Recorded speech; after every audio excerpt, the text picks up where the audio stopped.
Ang mundo ng mga duwende. Sa isang malayong lugar na napapaligiran ng makukulay na bundok at malalim na gubat, may isang maliit na nayon na kilala bilang Baryo Paraiso. Ito ay tahanan ng mga magsasaka at mangingisda. Sa kabila ng kanilang simpleng pamumuhay, ang bawat isa sa kanila ay may malalim na paggalang sa kalikasan, ngunit hindi nila alam na sa likod ng kanilang gubat, may isang lihim na mundo ng mga duwende. Ang mga duwende ay hindi tulad ng karaniwang imahinasyon ng mga tao, hindi sila mga maliit na nilalang na may puting buhok. Sa katunayan, sila ay mga taong mayroong kulay-kulay na balat, mata na parang bituin, at katawan na tila nababalot ng liwanag kapag sila ay galit o masaya. Sila ang tagapagtanggol ng kalikasan, at sila ang nag-aalaga sa mga puno, ilog, at hayop sa gubat. Ang pinakamatandang duwende, si Apo Lumot, ay ang leader ng kanilang tribo. Siya ay may mahabang balbas na parang lumot at isang baston na gawa sa pinakamatibay na puno sa gubat. Si Apo Lumot ay may kakayahang makipag-usap sa mga halaman at hayop.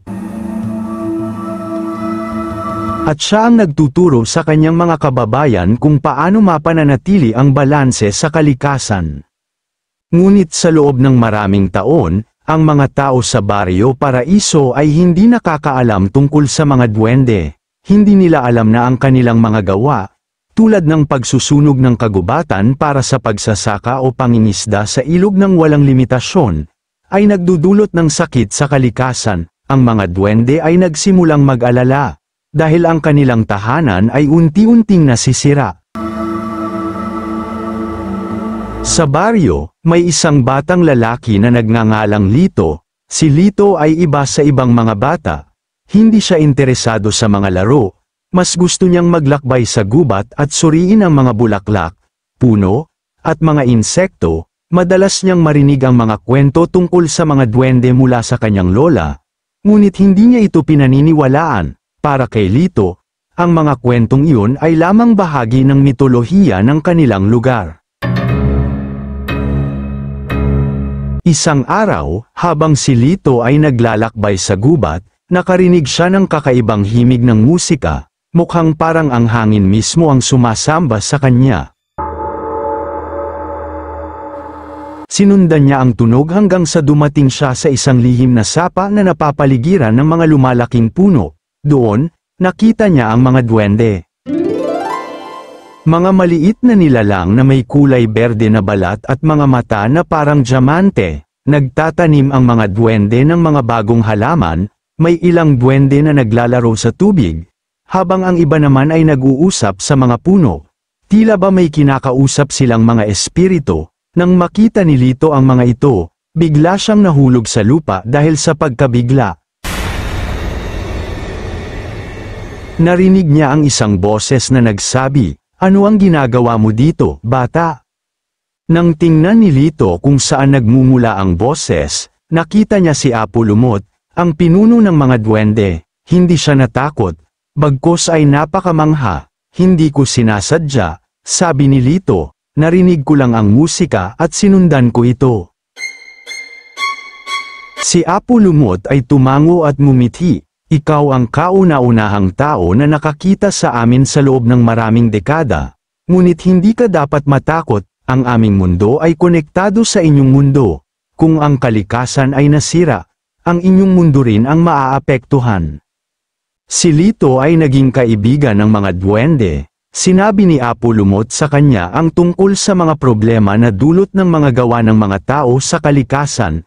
Tinuruan din siya ng mga duwende kung paano mapapanatili ang balanse sa kalikasan.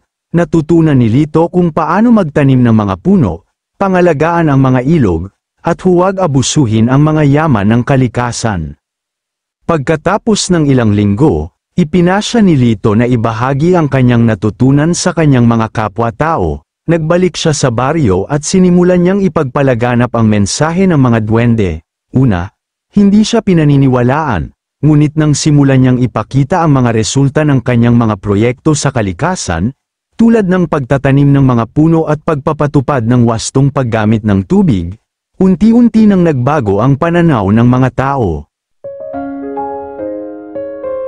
Sa kabila ng mga positibong pagbabago, may mga tao sa baryo na hindi naniniwala kay Lito. Isang grupo ng mga mangingisda at magsasaka ay nagpasya na patuloy na gawin ang kanilang mga dating paraan, na kung saan ay nakasisira sa kalikasan. Dahil dito, ang mga duwende ay nagsimulang magalit. Ang kalikasan ay nagsimulang magpakita ng mga senyales ng pagkasira, ang mga ilog ay naging marumi, ang lupa ay naging tuyot, at ang mga hayop ay nagsimulang umalis. Si Lito, kasama ang mga duwende, ay naghanda para sa isang huling pagsubok. Dinala ni Apulumot si Lito sa isang lihim na lugar sa gubat kung saan nakatago ang puno ng buhay, ang pinakamasaganang puno na nagbibigay buhay sa buong gubat. Sinabi ni Apulumot kay Lito na kailangan niyang ipagtanggol ang punong ito mula sa mga taong gustong sirain ito para sa kanilang pansariling layunin. Sa isang mahabang labanan, na kinasasangkutan ng mga duwende at mga tao, si Lito ay nagtagumpay na ipagtanggol ang puno ng buhay, na pagtanto ng mga tao na ang kanilang mga gawa ay nagdudulot ng malaking pinsala sa kalikasan. Sa wakas, sila ay nagbago at nagsimulang sundin ang mga aral na tinuruan ni Lito. Sa paglipas ng mga taon, ang Baryo Paraiso ay naging isang halimbawa ng pagiging responsable sa kalikasan. Ang mga tao at duwende ay nagsimulang magtrabaho ng magkasama upang pangalagaan ang kalikasan, ang mga ilog ay naging malinaw muli, ang mga puno ay namunga ng sariwang prutas, at ang mga hayop ay bumalik sa kanilang natural na tahanan. Si Lito ay naging bayani sa kanilang komunidad, at ang kwento niya ay ipinapasa sa susunod na henerasyon. Ang mga duwende, sa kabilang banda, ay patuloy na nanatili sa kanilang lihim na mundo, ngunit alam nila na may mga tao na handang ipagtanggol ang kalikasan gaya nila. At sa bawat gabing tahimik, kapag ang hangin ay dumadaan sa mga dahon ng puno, maaaring marinig mo ang kakaibang himig ng musika, ang musika ng mga duwende, na patuloy na nagpapaalala sa atin na ang kalikasan ay isang regalo na dapat nating pangalagaan. Maraming salamat sa muling pakikinig ng maikling kwento. Kung gusto mo pang makinig ng iba't ibang kwento, bisitahin ang playlist ng mga kwentong kababalaghan sa aking YouTube channel. At huwag kalimutang i-subscribe ang Jonas Mini Vlog para updated ka sa bawat kwento.